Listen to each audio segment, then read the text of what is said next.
lai sinh nun zo laya har sat na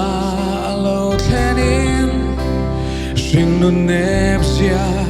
I chui chi na mo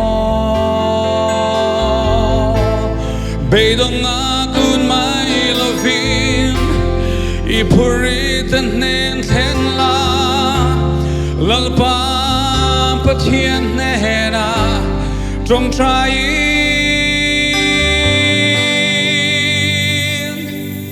inun na lo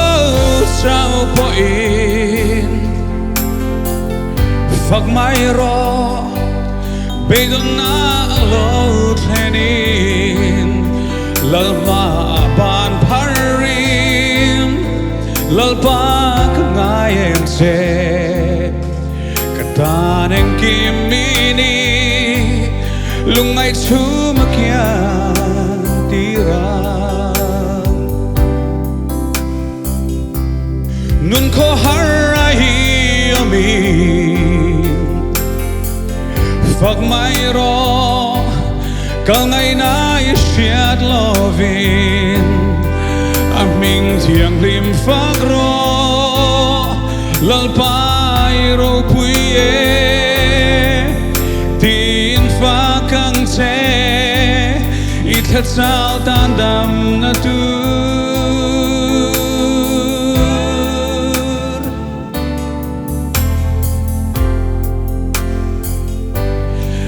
mình phạt phật xoan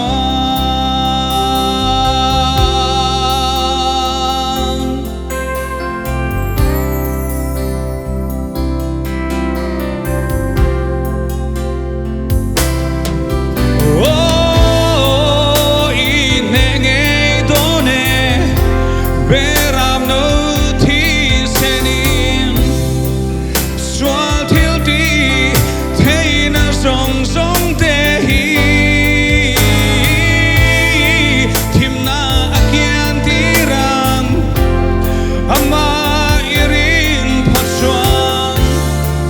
Apoy ang se malini om ngai lo vang inun na lo sao po in Fak Mai Rawh Beidon na lo thenin lalpa ban parin lalpa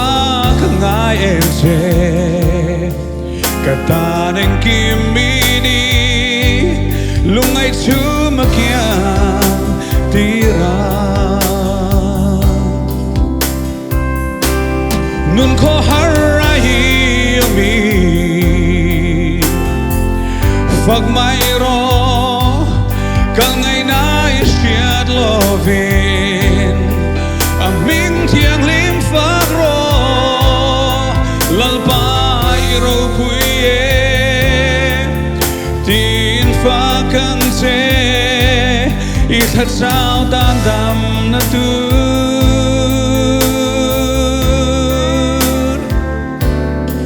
lalpai ro puye tin pha kang che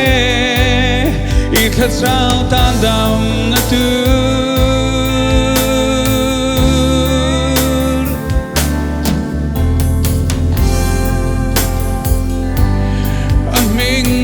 phạt phật xoan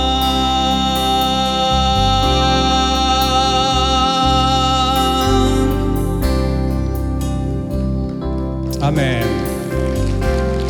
Lahat permasam sa Rosay. Amen.